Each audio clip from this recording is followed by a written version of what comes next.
my friends, I'm Rich Larson and I'm the IRC Tire Guy. Today we are here again at 5 Miles of Hell for part 2 of our 5 Miles of Hell main section breakdowns. Now, what I want to do is break down the techniques and approach for each of the major sections that you will experience in 5 Miles of Hell. Of course, 5 Miles of Hell is a bucket list trail for a lot of riders. Everybody wants to come to Utah and ride it here in Green River. It's a blast to ride. We've been having a blast in between each of these major sections, and yeah, it brings us to what's called pre-crux. I don't know if it's really called that, but I call it that. This is a pretty nasty little canyon, and as you can see right off the bat, we get into technique.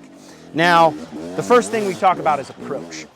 As you can see here, we have a lot of this stuff, a lot of loose rock and sand down in the bottom. Now, the thing that everyone wants to do is they want to run their bikes, and you're going to hear me say this over and over in this section. They want to run their bike in the crack, in the rut.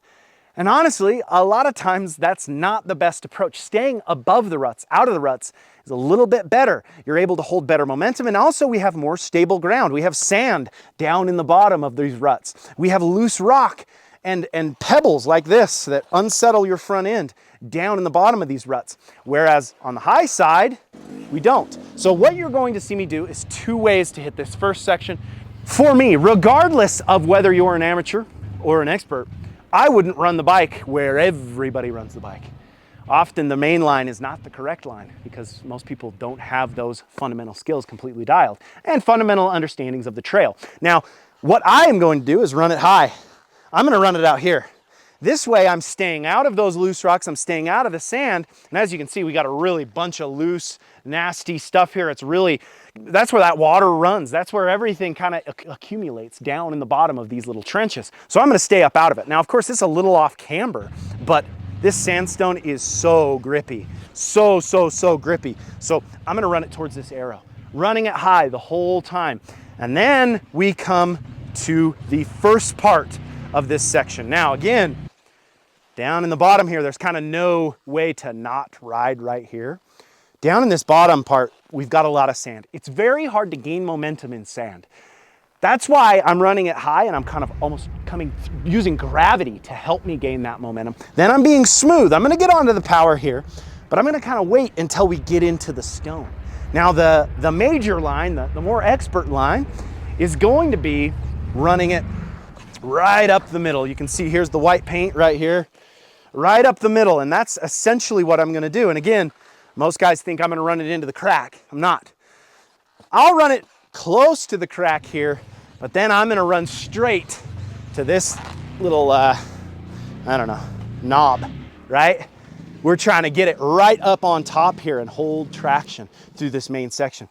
Dropping down in those cracks, you could do that, but a lot of times I don't want to sit and scratch my swing arm, my rear brake, my rotor, whatever it is. These cracks, they eat you up. I like to stay up on top. So I'm going to run it hard here, then we're on to the next section, and we'll break that down in a second. Now, a more amateur, see, I almost sprained my ankle in the crack. A more amateur way to do this, a safer way, I shouldn't say amateur, safer way to do this, is turning here at a 180 and driving it up this wall. This wall's a little less steep. I mean, it is still quite steep, but so let's break down that. Again, I would run it high over there, running it deep into this crack, and the focus here is, once again, as we talked about on the first episode, running it into the section. We aim with our rear tire rather than our front tire. Now, if I stop here with my front tire, I have to get through all this stuff with my rear. If I run it deep, put my front clear up here, where my rear tire's back here, now it's gonna be easy for me to pivot over. So you will see, as I'm doing this, I'm gonna run it deep and work it over. I'm not gonna fight through all this loose stuff trying to get above the trail. Once again, it's easier to drop than it is to gain. So now, once I'm set up here, it's gonna be a lot about tire placement here. Now, I will probably put my tire right on the edge of this little ledge. You might be able to start here. You might be able to start there. That's pretty decent. We're looking for the flattest, cleanest run-in. Now, as I set up here, this is that getting unstuck technique we've done a lot of videos on. This is an extremely important technique. Although we're not stuck, or you may feel like you're stuck here, the understanding of body position is so important. We start with our weight back. We load our engine before we even go. Right foot on the peg because it is slightly off camber. We have the safe side here for our left foot. We're setting with our weight back, way back over the rear tire, and we're driving it hard into the obstacle. Now the key point is, when do we move forward? As that front tire is driving up the obstacle, that's when we initiate our move. Now, we're gonna hold back just a little extra than we would on a getting unstuck technique. On a getting unstuck technique, we drive it forward quick. But there's a key point here. We still need to drive our weight or initiate our weight forward before the obstacle. Okay, so right when that front tire is getting up into it, that's when I'm starting to bring that weight forward. So about right here, you're gonna see me drive that weight forward. And then as I'm driving forward and above the bike, through the pegs, getting up above that seat, above that tank, we don't want to be sitting. We want to be driving through the pegs, standing up above the bike. The rear tire is going to track, and I drop back again to hold traction up deep. Once again, we run our rear tire deep, pivot over, and that's the safe line to the next part of this section. So let's move up there. All right, so moving on to the next section. We just conquered that first little step. And we have another nasty step here. Again, we see a lot of loose rock, a lot of accumulated sand. We want to gain our momentum early. The faster we can go into this stuff, the easier it's going to be. So always remember, lack of momentum exposes flaws in your technique. You want a real good training session, try to go through this really slow. Now, the main line here for me is I'm going to run it in hot. I'm going to be pushing a lot of pace, and I'm going to run it right up the middle. Now you can see here, there's a little bit of a ledge, but I'm gonna stay away from this hole, and I'm gonna try to float across this hole. Gaining all my momentum right before the obstacle, heavy throttle, light. I'm dropping those heels, bringing those hips back, letting that bike float, and almost trying to launch up to the top, to be honest. I'm gonna try to float this thing and get up into this flat section. Always, again, I always say I'm aiming with my rear, and it's important to understand that I'm always trying to get to a flat spot. These flat spots are the safe place. If I can get up here clean, it's gonna be a lot better. And even now that I'm looking at it, I might even be able to kind of hit to the right of that rock coming into it instead of hitting in the crack. We'll kind of assess that as I go, but the main thing here is I'm trying to keep a nice light front tire. And once again, we're gaining that momentum before the obstacle, then we're lugging through the obstacle. We shouldn't be revving here. We shouldn't be spinning our tires. We shouldn't be losing traction. I mean, you can see there's a lot of people losing traction along here, and that's because we're trying to gain momentum in the obstacle. We need to understand that loading of the flywheel, how we get that power on early, and then we use a dispersing power and a reduction of our throttle to help us pull through. So that momentum is key, and the understanding of power delivery is very key here. Now, another thing I want to say is that body position, we're coming in this sand, you want to be holding that weight back a little bit more. Trying to keep that front tire light, you know, and letting it float across the sand sections, but also we're trying to get maximum traction in this loose dirt, in this loose sand. So that maximum traction is gonna gain that momentum. Now, as I come up into the obstacle, you're gonna see that weight start to come forward. But I'm not holding it back the whole time. That's a common problem that I see riders do. They hold their weight way too far back all the way through. Once your weight is back, you have to eventually get ahead of your bike or it starts to wheelie. As you're trying to get ahead of the bike, you're pulling on those handlebars. That's where arm pump comes from. You're pulling on those handlebars. That's where fatigue comes from, and also that's where wheeling over comes from, right?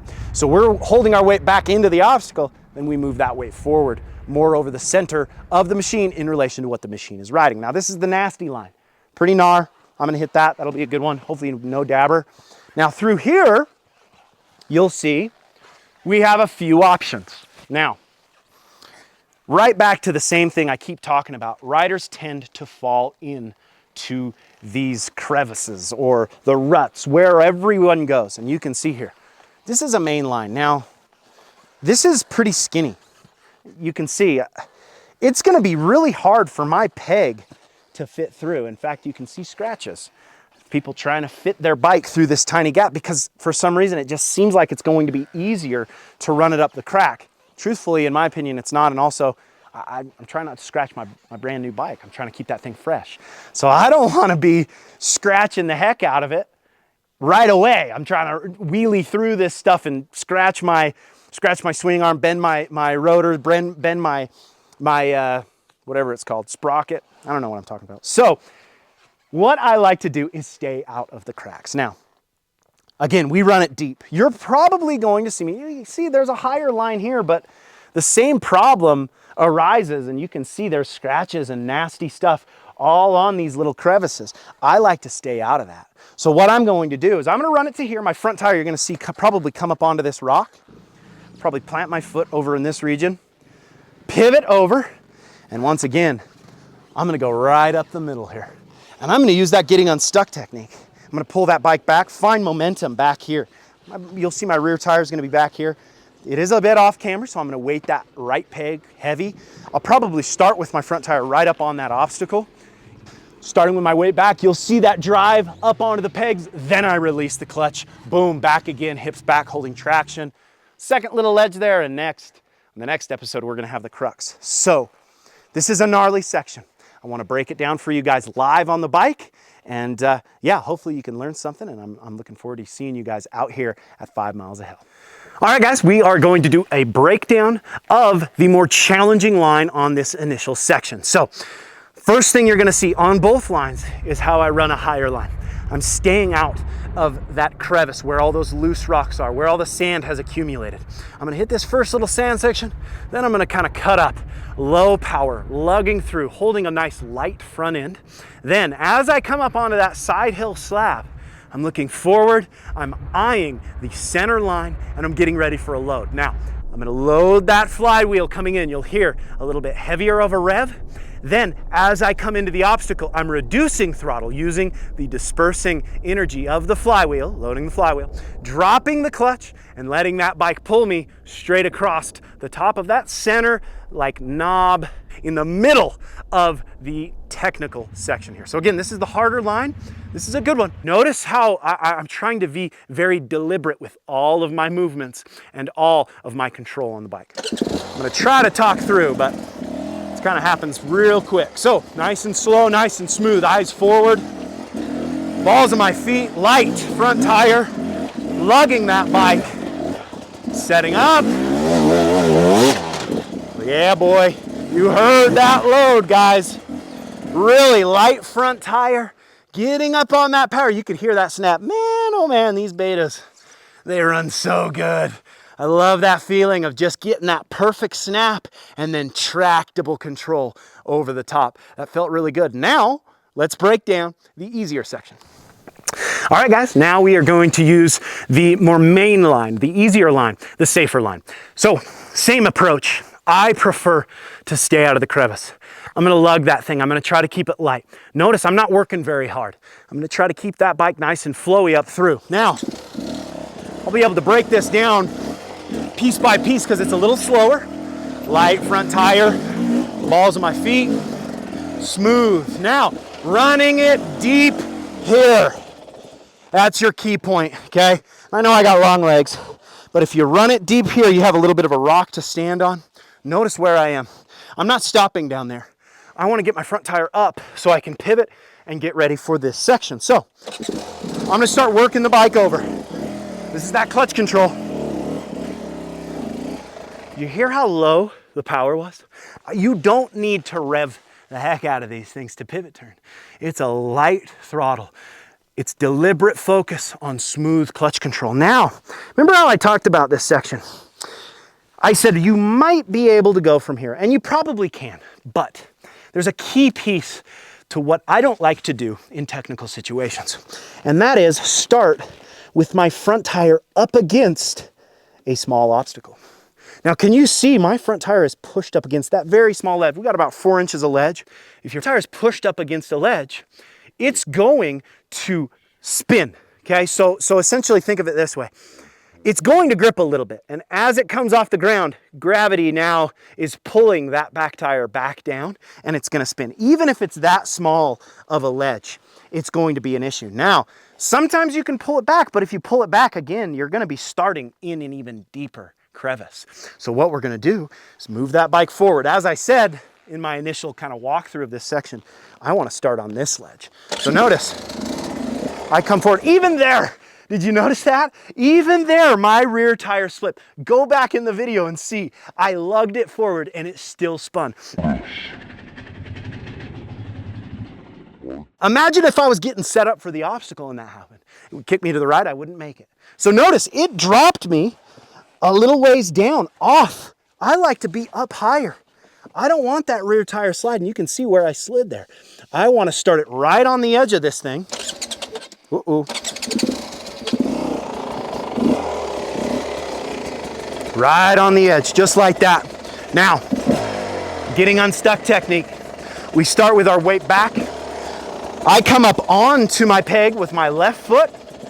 I start that drive forward with my body position and maximize it as the front tire is into the obstacle. We want to start with a load of throttle here.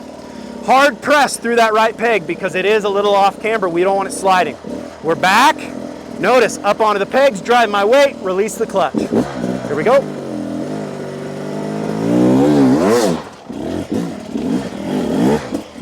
Not too bad. Now, I know I made that look somewhat easy.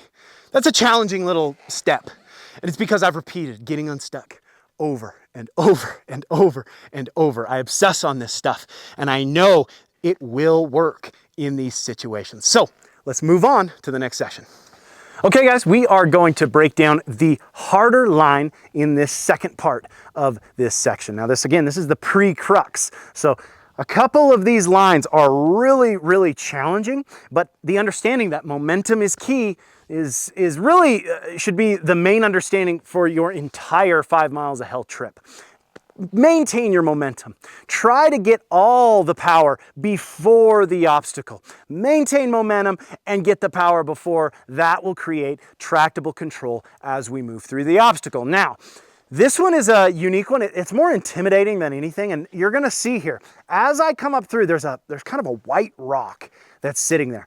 I'm almost lugging all the way up until that white rock, and then after there's a short, flat section, and I'm getting on it. Essentially what you're doing here with any of these cliff style riding is you're trying to find the flat areas to gain that momentum. So you're gonna hear my bike kind of do multiple snaps up these steps. Yep, right? As I kind of hopefully get up through this, no dabs. So here we go. Let's set this thing up. Remember, I'm trying to gain momentum here. I wanna have a nice straight line. I'm gonna move over like this. I'm gonna have a nice straight line, heavy power trying to gain momentum, and then you're gonna hear dispersing power probably multiple times up this ledge. Here we go.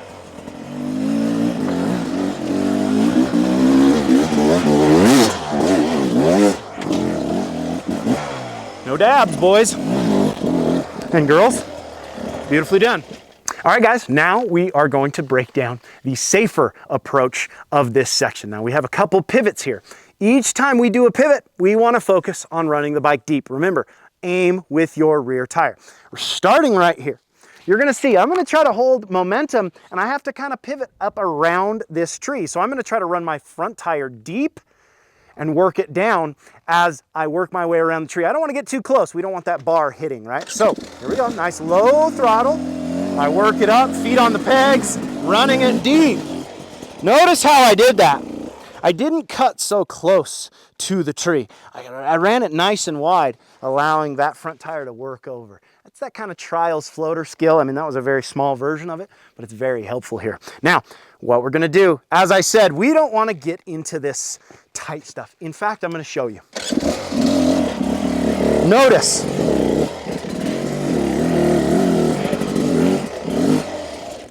How close my rear tire has to get to this inside rock to make it.